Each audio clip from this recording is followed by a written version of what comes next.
ao prender o deputado federal Daniel Silveira, e o meu pedido de impeachment não é em defesa do deputado, porque o deputado também cometeu erros, exagerou, ele mesmo confessa, ou seja, ele passou da primeira página, então não tem nada a ver com ele, tem a ver com o fato de mandar prender um parlamentar sem ler o artigo 53 da Constituição, que dá o direito inviolável do parlamentar se expressar, né? Se ele cometer algum crime, né, que possa causar aí uma discussão jurídica, é diferente. Aí ele simplesmente, parlamentar, desrespeitou o artigo 53. Não foi o que aconteceu. Então, são alguns dos motivos, a questão dele sobre fake news, e principalmente a forma arbitrária como leva o seu dia a dia no Senado Federal. Eu tenho outras provas de colegas senadores, um deles se colocou à minha disposição para ser testemunha nesse pedido de impeachment, porque ele fez uma postagem no seu Twitter criticando de forma respeitosa o ministro Alexandre de Moraes, e o Alexandre de Moraes ligou para o presidente do Senado, Rodrigo Pacheco, ameaçando esse senador, e o presidente Rodrigo Pacheco ligou para esse senador, que até votou nele, é amigo dele, e perguntou: o que é que você escreveu? Ele falou: não, tem um ano que eu escrevi, e foi essa postagem aqui. Aí o próprio presidente do Senado, Rodrigo Pacheco, ficou sem entender e não levou à frente o que queria o Alexandre de Moraes como punição a esse senador da República. Então, os motivos são esses, e no dia que eu fui procurado pelo amigo Caio Coppola, a gente não se conhecia pessoalmente, só através de veículos de comunicação, ele sugeriu a mim: Cajuru, o seu pedido de impeachment é o mais embasado. Eu li na íntegra. Aí Berenice ele propôs fazermos e lançarmos juntos, na terça-feira da semana passada, às 10 horas da manhã, nas nossas redes sociais, um abaixo-assinado para ver quantos brasileiros concordariam com esse pedido de impeachment de Alexandre de Moraes. O Caio, muito humilde, falou que chegaríamos a 500 mil assinaturas, né? Ele mesmo não tinha ideia do prestígio dele, porque é uma responsabilidade dele esse recorde na história, e nunca um pedido de impeachment foi apresentado com um abaixo-assinado que mostra a opinião do Brasil, a opinião da sociedade brasileira. A Rede Jovem Pan, no programa Os Pingos nos Is, fez uma pesquisa nacional com 300 mil pessoas ouvidas, e eu não sei se você tomou conhecimento, o placar foi de 97% da população brasileira que apoia esse pedido de impeachment. Então, amanhã, eu recebi a mensagem agora, o presidente Rodrigo Pacheco vai me receber, e eu convidei outros 2 colegas senadores, o Eduardo Girão e o Marcos Duval, para mostrar que não é singular, é plural, porque tantos outros senadores pensam como eu, e vamos entregar o abaixo-assinado em HD para o presidente Rodrigo Pacheco, porque são quase 3 milhões de assinaturas, e vamos entregar a íntegra do texto juridicamente apresentado com um conteúdo insofismável do pedido de impeachment. Amanhã será o dia, e amanhã ouviremos do presidente Rodrigo Pacheco, Berenice e todos vocês, nossos únicos patrões do Jornal da Cidade Online, aqui na TV Jornal, vão tomar conhecimento do que o presidente vai falar. Respeitosamente, eu discordo do presidente que não é hora de discutir o pedido de impeachment, pois a prioridade é vacinação, vacinação, vacinação. Isso ele tem toda a razão. Agora, uma coisa é uma coisa, outra coisa é outra coisa. Paralelamente, Você poderia discutir o pedido de impeachment, em 15 dias tomar a decisão e o plenário votar. Cada um colocar a sua digital. Você é contra ou a favor o impeachment de Alexandre de Moraes, que terá direito de defesa, tudo. Não passa de 15 dias. Portanto, eu não vejo o porquê de esperar. É o mesmo sobre a CPI da Covid, que ele também não aceita realizá-la agora. Então, vamos ver qual é o limite dele. Vamos esperar o Brasil estar mais calmo, né, com esse desespero da pandemia, a chegada das vacinas, prometida para 40 milhões em abril e o dobro em maio. Ou seja, o presidente ontem falou que em 3 meses o Brasil já vai estar produzindo vacinas. Então, daqui a 3 meses, vamos discutir o impeachment? Vamos começar a CPI da Covid? É o que vamos ouvir amanhã do presidente, Berenice. Inclusive, senador, no Jornal da Cidade Online, o senhor comentou que o ministro Alexandre de Moraes nem poderia estar no Supremo. Deveria haver, então, uma outra forma de escolha dos ministros? Ela deveria não ser feita pelo presidente da República. Eu sei que é uma opinião radical, mas é o que eu penso. Ela deveria ser feita por um conselho, né, no Congresso Nacional. Ela deveria ter tempo, né, e não aquele ridículo privilégio do auxílio funeral, ou seja, o ministro fica lá até morrer, praticamente, né? Tanto que ele tem direito a auxílio funeral, é de rir, né? É de provocar revolta na população. O mandato, para mim, não poderia ser superior a 8 anos, e alguém para chegar ali é preciso ter um currículo invejável, né? Ter a demonstração inquestionável do seu preparo, do seu conhecimento jurídico e do que ele fez antes. Que erros cometeu esse cidadão que está agora querendo ser ministro do Supremo Tribunal Federal e vai ser escolhido por um presidente da República. Porque o presidente da República, seja quem for, quando escolhe, ele não puxa a capivara. Ele escolhe porque a direita, ou a esquerda, ou o centrão pede a ele, como foi o caso do piauiense Cássio Nunes, que só virou ministro porque o centrão, né, o triste, deplorável centrão, fez esse pedido pessoalmente ao presidente Bolsonaro e o presidente atendeu. Isso, para mim,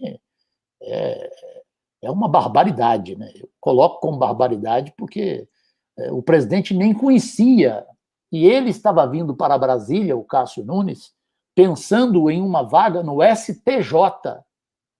De repente cai no colo dele um presente desse, porque isso é presente de Papai Noel, né, da Suíça, né?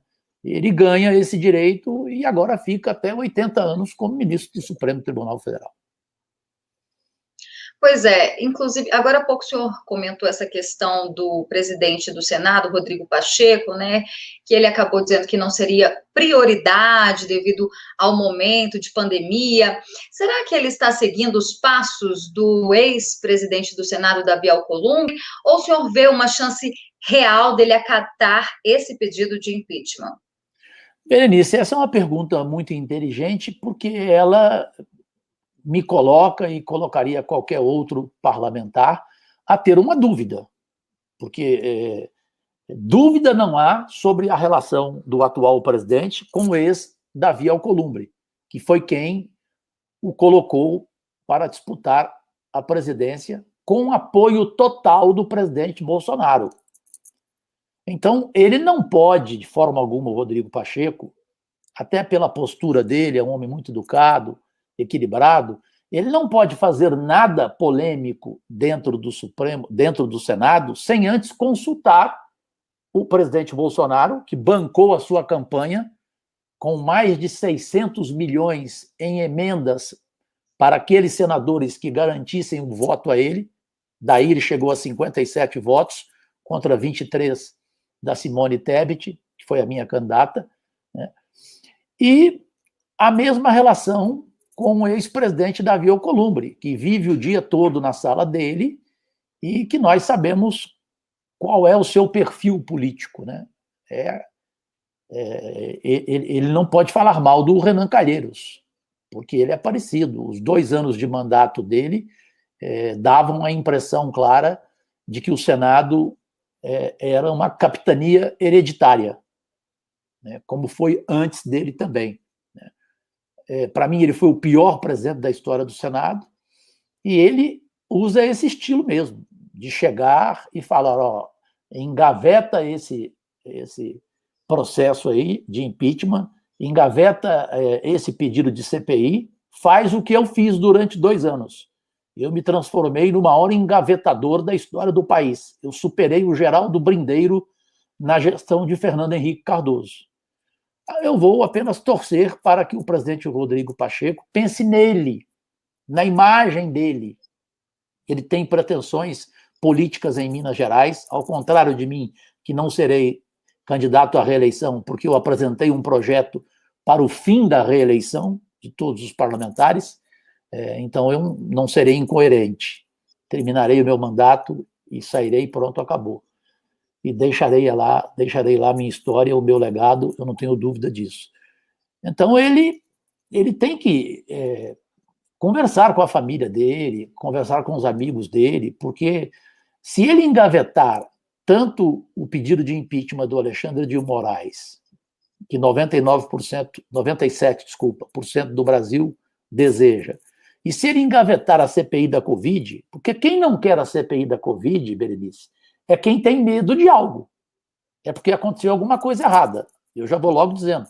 É porque tem certeza de que houve corrupção na distribuição de bilhões para o país inteiro, nos estados, nos municípios e até aqui mesmo no governo federal. A gente tem visto aí declarações, como ontem aquela do ministro Pazuello, do ex-ministro Pazuello. Então, ter medo perante a sociedade, uma derrota do parlamentar.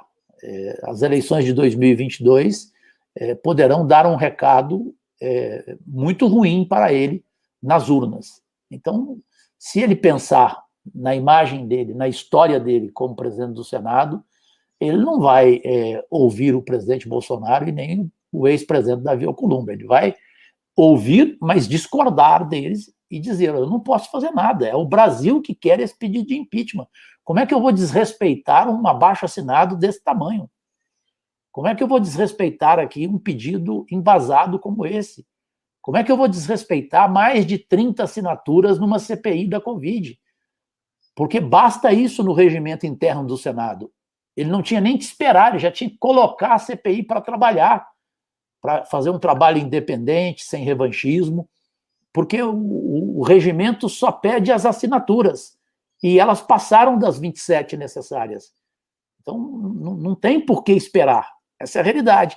Aí ele usa esse argumento, que é forte, da questão da vacinação, 300 mil mortes, as prioridades do Senado Federal, a gente vai respeitar, mas vai querer saber dele qual é o limite de tempo para que isso aconteça e não vire aquela palavra usada sempre pelo presidente Davi Alcolumbre, quando eu, no plenário ao vivo, perguntava a ele, presidente, quando vem para o plenário o pedido de impeachment que eu fiz de Gilmar Mendes? Né? Quando vem para o plenário o pedido que eu e vários colegas fizemos da CPI da toga? Ele respondia oportunamente. Ele respondeu mais de 3 vezes. Na verdade, dava a impressão que a palavra não era oportunamente, era oportunisticamente. Tem uma diferença. Bom, senador, a gente também não pode deixar de comentar, porque essa semana muitos brasileiros levaram um banho de água fria após a decisão do STF em considerar aí o ex-juiz Sérgio Moro como suspeito nas condenações de Lula. Bom, o que o senhor achou dessa decisão? A ministra Carmen Lúcia mudou o voto na última hora. Berenice, foi um momento muito melancólico para o Supremo Tribunal Federal, entre tantos outros momentos que o Brasil ficou estarrecido, aturdido, porque uma senhora né? Quando eu falo senhora, é aquela idade. Idade significa experiência, né? Uma pessoa vivida. E uma pessoa que certamente tem netos, tem filhos. Eu, inclusive, escrevi no meu Twitter, respeitosamente, que eu não gostaria de ser neto dela. E se fosse, eu teria vergonha dela. Porque, primeiro, ela agiu de uma forma para proteger Aécio Neves, para livrar, né, o réu, confesso, e no Brasil inteiro consagrado como corrupto, o Aécio Neves, que está tentando voltar agora, né, a ser importante e pensa até em ser candidato à presidência da República. Ele que teve dificuldade para ser eleito deputado federal com 120 mil votos. Eu Então, conto ou o depois senhor conta? Não, pode falar, pode falar. Não, eu estou falando a respeito dessa, se ele realmente tentar se candidatar aí a presidente, qual seria o resultado nas urnas? Eu conto ou o senhor conta para ele? A gente conta para ele que é igual o time dele, inclusive, né? O time dele é o Cruzeiro. Então a situação dele seria, infelizmente, porque o do Cruzeiro eu gosto, dele não. Ele ficaria de novo sendo rebaixado, ou seja, ele seria o lanterna. Eu tenho certeza que ele não será candidato, assim como o João Dória também já desistiu e cada um vai cuidar da sua vida no seu estado. Mas, enfim, eu não penso em 2022 e não gosto nem de discutir 2022, porque estamos num momento que não dá para discutir eleição, não dá para fazer politicagem, né? Isso aí é uma decepção para cada eleitor. É por isso que cada eleitor hoje tem mais vontade de nem comparecer às urnas e pagar a multa de R$ 4, né? Simplesmente isso. Imagine se o voto não fosse obrigatório no Brasil, Berenice, que resultado nós teríamos nas eleições, né? Nas últimas e na próxima. E o mais revoltante, né, o que causou maior indignação foi a mudança de voto dela. Ali não dá. Ali é como um senador, e já teve nesse meu mandato, nesses 2 anos, é como um senador que aceita assinar o pedido de CPI ou o pedido de impeachment, aí, durante uma semana, ele vai lá e negocia com as pessoas que ele precisa, por causa de alguma situação desagradável que ele viva, exemplo, investigação contra ele, aí ele volta em você uma semana depois, Berenice, e público do Jornal da Cidade Online pode acreditar, porque isso aconteceu, e vira e fala: Cajuru, eu conversei com a minha família, eu estou sem dormir, por favor, eu preciso retirar a assinatura. Não pode, um homem público que assina um documento como esse, ele não pode retirar a assinatura. Ela fez pior, ela mudou de voto, porque ela foi cooptada pelo ministro Gilmar Mendes, indiscutivelmente. Foi ele que a fez mudar de voto. E ela mudou de voto para quê? Para simplesmente livrar o Lula e sacrificar o juiz Sérgio Moro, né? Odiado pelo ministro Gilmar Mendes, que até voltou depois de voltar para fazer um discurso de provocar revolta até em criança, né? Porque hoje até gente jovem, bem jovem, sabe quem é quem no Supremo Tribunal Federal. Aliás, para concluir, eu acho que o povo brasileiro hoje não sabe qual é a escalação da seleção brasileira, mas sabe quais são os 11 ministros do Supremo Tribunal Federal, e é difícil alguém ali ter aceitação. São poucos. Há alguns pássaros, mas, infelizmente, os porcos prevalecem. Infelizmente. Bom, senador, o STF aceitou provas obtidas de maneira ilegal com a ação de hackers no julgamento de suspeição do ex-juiz Sérgio Moro no julgamento da Lava Jato. Quer dizer que a ação de hackers estão liberadas? Hoje está difícil minha dicção, hein? Não, e não. Então, quer dizer que essa ação, então, de hackers está liberada e não caberia, pela mesma jurisprudência criada, a quebra dos sigilos telefônicos e eletrônico do próprio Gilmar Mendes, que participou de 43 ligações telefônicas com, então, o senador Aécio Neves, que era investigado?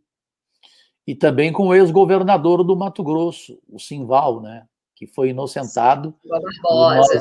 E nós vimos o telefonema dele para o ministro Gilmar Mendes. O problema é esse, é que eles julgam da maneira que eles querem, mas não aceitam julgamento contra eles. Eles julgam, condenam e pronto. Agora, contra eles não pode acontecer nada. Nunca nós vamos ver, pelo jeito, só se for em outra geração, eu estou com 60, penso que não vou ver, um ministro do Supremo Tribunal tendo o seu sigilo bancário quebrado, né, o seu sigilo telefônico quebrado. Ele não vai aceitar. E com relação ao juiz Sérgio Moro, não há nenhuma dúvida que foi uma posição pessoal. Você pode concordar com alguns erros espetaculosos na investigação da Lava Jato, mas você não pode discordar da eficiência do trabalho da Lava Jato ao, pela primeira vez no Brasil, prender milionários. Quem imaginava um dono de uma grande empreiteira na cadeia? Nunca se imaginou isso no Brasil. Um presidente da República, um senador, um deputado federal, um governador. Você não reconhecer esse trabalho positivo, bem feito, a devolução de bilhões de reais roubados para os cofres públicos, foi um trabalho de força-tarefa da Lava Jato, da qual é só mesmo uma pessoa, é só um ignoto, ou seja, um ignorante, para não reconhecer os valores do juiz Sérgio Moro e de toda a sua equipe na Lava Jato. Então, querer acabar com ela é só por questão pessoal e por medo de amanhã ela chegar até um ministro do Supremo Tribunal Federal, pela independência, né, de toda a operação Lava Jato. Que ela, repito, ela pode ter cometido exageros na questão do Lula, por exemplo, né, mas ela, no grosso, né, no escopo de tudo que foi investigado, ela merece cumprimentos e não investigação. Pois é, a decisão realmente da ministra Carmen Lúcia, essa mudança de voto, deixou todo mundo surpreso, mas até que nem tanto, porque não é a primeira vez que eles tomam decisões arbitrárias como essa, na tremenda cara de pau mesmo. Bom, agora teve o voto do Cássio Nunes, né, do ministro Cássio Nunes, que estava sendo muito aguardado, que poderia ser decisivo. Ele entendeu não ser possível declarar a suspeição do ex-juiz Sérgio Moro, o que nós esperávamos dele realmente. Porém, o ministro Gilmar Mendes, ele voltou a argumentar sobre o caso e dirigiu duras palavras contra a decisão do colega. Qual a sua opinião a respeito disso? Uma falta de respeito com o colega, ele usou a palavra indecência, inclusive, foi o adjetivo que mais irritou o piauiense Cássio Nunes, que acabou nos surpreendendo, né? Eu não sei se ele tomou essa decisão isoladamente ou se alguém maior pediu que essa fosse a decisão dele, mas não importa. Ele surpreendeu e foi totalmente desrespeitado por Gilmar Mendes, que, como não conseguiu ainda cooptá-lo, porque o Gilmar tem vários ministros que tomam decisão depois de conversarem com ele. Essa é a realidade. Ele tem poderes ali dentro do Supremo Tribunal Federal, não só fora, ele tem ali dentro com os outros ministros. Não todos, ele não tem com o Barroso, ele não tem com o Luiz Fux, né? Ele não tem com Edson Fachin, e agora ele viu que não tem também com Cássio Nunes, ainda mais depois dessas ofensas. Então foi assim que eu analisei, e é sempre bom ter um ministro com esse tipo de posição, porque ele sente a reação da sociedade brasileira pelas redes sociais, pela mídia, pelas opiniões dos grandes colunistas do Brasil, e é aquilo que eu falo, né? O sujeito na idade que ele está, com neto, com filho, né? Como que vai chegar em casa, igual se fala no futebol? O que eu vou dizer quando eu chegar em casa? Então, dependendo do seu voto, né? O caso da Carmen Lúcia, o que ela falou quando ela chegou em casa? Né? Só se a família aceita e pronto, acabou, ninguém questiona, né? Porque eu, se fosse filho de uma ministra que agiu assim, se fosse neto, eu iria para cima dela, com respeito, evidentemente, mas diria: vó, mãe, pelo amor de Deus, mãe, o Brasil inteiro está contra a senhora. Por que a senhora fez isso? Eu diria. Mas essas pessoas, elas não se acham Deus ou deusas. Elas têm certeza, Berenice. Pois é. O senhor não acha que o Brasil está numa insegurança jurídica e que esses pedidos de impeachment, por exemplo, se um deles, de fato, né, se concretizar, isso aumenta a insegurança? Que recado que passa? Um Senado mais forte ou uma separação entre poderes? Você usou a palavra mais correta. O Senado mostrará força, senadores serão mais respeitados, até porque dos 81 tem 26 com investigações na mão dos ministros que usam como pressão, perfeito? E que pedem o toma lá da cá, ou seja, vote contra o meu pedido de impeachment, porque senão eu vou reabrir a investigação contra você. São 26 investigados. E te informo em primeira mão, há poucos instantes o jornalista Caio Coppola entrou ao vivo nas minhas redes sociais, também nas redes sociais dele, porque ele é muito jovem, né? Não tem a vida minha de 40 anos de carreira na televisão brasileira, portanto, eu já estou acostumado com isso. Agora, ele não, ele está assustado, ele está com medo de ser preso, porque juristas e advogados, através de uma matéria na Folha de São Paulo, feita pela jornalista Mônica Bergamo, né? Esses juristas, entre aspas, e esses advogados, entre aspas, criticam veementemente o motivo do jornalista Caio Coppola provocar um abaixo-assinado a favor do pedido de impeachment. Ele não colocou a faca na cabeça, no pescoço de ninguém. Ele apenas apresentou um abaixo-assinado e esperou a opinião das pessoas. E a opinião veio 97% a favor, pronto, acabou. E ele agora está sendo ameaçado de censura e até de prisão por esses juristas e esses advogados. Então, a insegurança jurídica no Brasil, ela vive esse momento em função da incompetência de muitos, né? Como dizia o juiz Marshall na Suprema Corte Americana, qual é a vida de um juiz, como ele deve se comportar, e eu acho que esses juízes e esses advogados nunca leram essa declaração do juiz Marshall da Suprema Corte Americana, porque agem por interesses escusos, obscuros, né?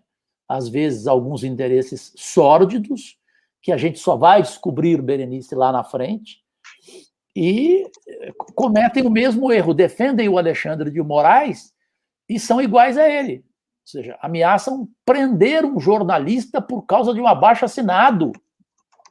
Não foi porque o deputado Daniel Silveira xingou, usou palavrões fortes, para mim passou da primeira página, conforme eu falei. Não foi por essa causa, não foi por adjetivos usados pelo Caio Coppola, foi pelo motivo dele ter liderado um movimento para um abaixo-assinado.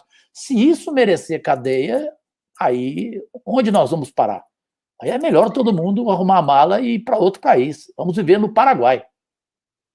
Pois é, a gente também não pode esquecer do que aconteceu com o jornalista Oswaldo Eustáquio, né? Que, inclusive, foi preso, encarcerado, agora cumpre... nem dá para dizer que ele cumpre, né? Porque ele usa uma tornozeleira eletrônica em casa, mas ele não tem crime nenhum, não foi condenado por nada. Inclusive, recentemente, parece que a Polícia Federal arquivou esse inquérito porque não conseguiu identificar nenhum crime, nem contra ele, nem contra a Sarah Winter. Bom, a gente já está caminhando para o final da nossa entrevista, mas antes eu quero lhe perguntar a respeito do auxílio emergencial, que o senhor entrou com um pedido para corrigir o valor, corrigir para R$600 e R$1.200 no caso de mãe monoparental. Será que esse aumento não deveria vir através um pouco do esforço dos estados, ou mesmo enxugando a máquina pública, porque o que nós estamos vendo são governadores aumentando os impostos. Sim, você tem razão. Agora, deveria partir de todos os segmentos.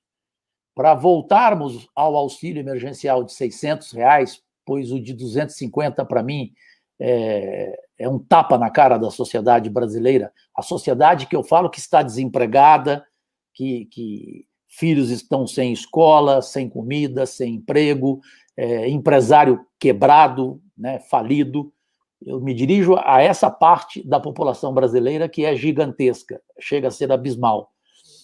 Então, quando eu falo todas as partes, é a palavra cortar na própria carne.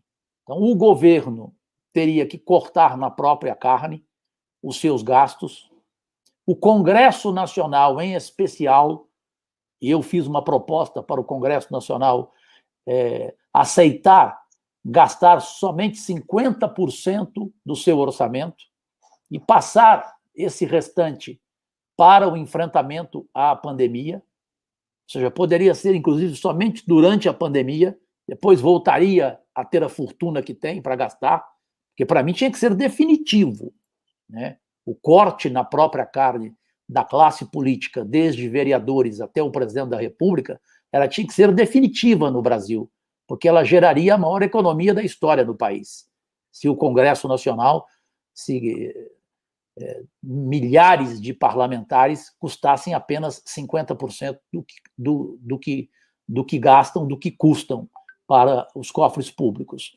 Então, os governadores fariam suas partes também, evidentemente, empresários, o judiciário em especial, nós sabemos o custo do judiciário brasileiro, né? Em especial o Supremo Tribunal Federal, que eu brinquei com você agora mesmo, entre todos os privilégios, além da alimentação aos vinhos internacionais, tem até o auxílio emergencial. Como pode 11 ministros, cada um ter 220 funcionários, né? Ter alguém só para colocar a toga, recebendo salário de R$ 12 mil.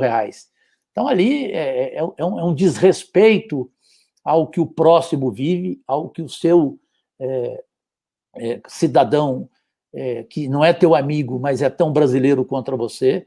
Então, é uma falta de amor à pátria amada. E se houvesse esse amor à pátria amada, todas as partes poderiam ajudar o presidente Bolsonaro. Ele seria a parte maior, evidentemente, porque é o governo federal, é quem tem mais caixa, e possibilitaríamos, sem nenhum problema, o auxílio emergencial de R$ 600, porque ele já o fez no ano passado. E ele fez sozinho, sem contar com mais ninguém, sem a ajuda de ninguém. Agora é que se fala em empresários querendo ajudar, né, especialmente os banqueiros, que não aceitam nem a taxação de juros, né, dos banqueiros brasileiros, que os lucros continuam sendo extraordinários, e eles fizeram o quê? O que um banqueiro fez para ajudar alguém em situação desesperadora? Nada. As igrejas, que também têm muito dinheiro, não fizeram nada, né? As igrejas que vendem a palavra de Deus, não todas, eu não generalizo, mas a maioria delas. Então, todos os segmentos poderiam fazer um mutirão, essa é a palavra política cabível, um mutirão para socorrer, durante toda a pandemia, que a gente não sabe até onde ela vai, os brasileiros, porque a gente fica vendo o auxílio emergencial nos outros países, mundo afora, cá entre nós, a gente morre de inveja, né? Eu tenho amigos que moram nos Estados Unidos, que recebem bons salários, mas que foram lá pegar o auxílio emergencial, porque ele chega a ser, em moeda nossa, de R$ 20 mil. É uma diferença. Mas lá o país é mais rico. Sim, mas aqui também é um país rico, né? É um país mal administrado. É um país onde se rouba escancaradamente o dinheiro público. Nos Estados Unidos é diferente. Essa é a realidade. Não só nos Estados Unidos, como em outros países. O Chile está dando show no Brasil, né? Dando exemplos cada dia que passa, na vacinação, na economia, em tudo, né? O Chile é exemplo. Senador, mas também o que não dá é para fazer o seguinte: a pessoa tem emprego, né? Continua recebendo e ainda ir atrás do auxílio emergencial. Igual aconteceu lá no Nordeste, onde vários funcionários públicos foram investigados pela Polícia Federal porque estavam recebendo o auxílio, ou seja, pessoas que não precisavam, estavam ali, às vezes, tirando de alguém que realmente precisa. Porque não houve fiscalização, essa é a realidade. O governo tinha que colocar cada estado em investigação permanente. Em Goiânia, uma vereadora recebeu R$ 3.000 de auxílio emergencial, foi denunciada 3 dias atrás. Isso são alguns exemplos que você, Berenice, e eu estamos dando. São vários, são diversos. Por isso que eu volto tem que fazer nossa parte também, né, senador? Tem que ter a consciência. Por isso que eu volto a falar, o medo da CPI da Covid é daqueles que têm certeza absoluta que houve de tudo nesse ano todo da triste realidade do Brasil. Porque onde tem dinheiro, nós vimos que até governo roubou na saúde, como o caso do Rio de Janeiro, como denúncias do governo de São Paulo. Então, quando se chega a essa Amazonas, situação, a lista é grande. É grande. Quando se chega a essa situação de roubar dinheiro da saúde, aí tinha que ser prisão perpétua, né? Concordo. Bom, para finalizar, o que o senhor espera daqui para frente, se de fato concretizar o impeachment de algum dos ministros do STF, isso mostra que o Senado está atento e vigilante? Qual que é o recado que essa decisão passaria para a população e para o mundo? Alguns colegas não concordam comigo, eu vou ser curto e grosso. Se o Senado Federal conseguir, pela primeira vez na história do Brasil, Berenice, e todos que acompanham a gente aqui no Jornal da Cidade Online, na TV Jornal, será a primeira vez na história do Brasil que acontecerá um pedido de impeachment aprovado. Se o Senado alcançar esse objetivo, for independente, mostrar que não tem rabo preso, mostrar que concorda com a opinião pública e que respeita a opinião dos brasileiros que são seus eleitores, eu não tenho nenhuma dúvida. O Senado viverá uma outra etapa, sairá das cinzas, ou seja, uma recuperação de imagem, de credibilidade improvável de acontecer. Se o Senado não mostrar essa sua postura, ele continuará tendo, por parte do Brasil, a pior imagem possível. Os senadores não concordam comigo, alguns acham que o povo brasileiro está satisfeito com o Senado. Eu termino perguntando a vocês aí do outro lado, e a você, Berenice, você tem orgulho do Senado Federal? Não precisa responder. Senador. Não precisa responder. Não precisa responder. Às vezes o silêncio não comete erros, mas quem está nos assistindo agora... Posso me orgulhar mais, digamos assim. Pode colocar aí, vê os comentários aí, o que você pensa do Senado Federal e da Câmara Federal. Vê se tem alguém que elogia. Às vezes aparecem alguns parentes dos deputados e dos senadores, mas às vezes até os parentes têm vergonha de entrarem nas redes sociais. Senador, de qualquer forma, muito obrigada pela sua participação, foi muito esclarecedora a sua entrevista e parabéns pela coragem aí de entrar com mais um pedido de impeachment, tomara que se concretize, depende do Rodrigo Pacheco. É verdade, e dos outros 80 senadores também, evidentemente, né? Mas quem tem que agradecer aqui sou eu, Berenice, eu tenho o maior respeito pelo Jornal da Cidade Online, não só pela abrangência da audiência de vocês, mas pela postura independente de me entrevistar. Eu, se morrer amanhã, não sou noticiado nem no Jornal Nacional, como morto. Então, quem dá espaço ao vivo, para mim, é pouca gente na imprensa, mas é uma pouca gente que merece todo o meu respeito, porque ela consegue fazer com que o Brasil inteiro saiba do meu trabalho. Tanto que eu sou, mais uma vez, na pesquisa da FSB do Congresso, o segundo senador mais influente do Brasil e o mais influente no Facebook, nas redes sociais. Isso é por quê? é porque alguns veículos de comunicação não têm medo de me oferecer espaço.